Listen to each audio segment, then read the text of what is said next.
A veure, en principi, la Carta del Paisatge es va acabar, la seva signatura ja va ser fa un any, al setembre de l'any 2009, i ara el que estem fent és fent un primer balanç del primer any de la Carta del Paisatge de la Vall de Camprodon. Des que es va signar el setembre del 2009 hem anat fent accions de les quals ens comprometíem, no només les administracions públiques sinó també els agents privats, i en aquests moments fem una petita avaluació, que és un dels compromisos sobre el que s'ha fet durant aquest any de la Carta del Paisatge. És una mirada de futur? És un pla d'acció corporatiu? Perquè no hi ha hagut manera de construir quin curs i ha estat adjudicat. La Carta del Paisatge contempla una sèrie de 16 accions a desenvolupar a llarg termini. Algunes són més prioritàries, que les hem començat a desenvolupar durant aquest primer any de la Carta del Paisatge, d'altres són més a llarg termini.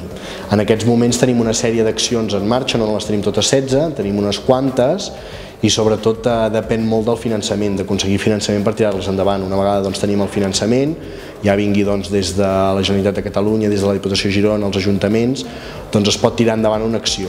Llavors, valorar el grau d'èxit de la Carta del Paisatge sempre s'ha de valorar en funció del finançament aconseguit. Jo crec que aquest any, una època de crisi, de retallades, i que sobretot invertir en polítiques de paisatge no és una inversió prioritària, Déu-n'hi-do el finançament que hem aconseguit per tirar endavant 3 o 4 accions d'aquestes 16 que hi ha a la Carta del Paisatge.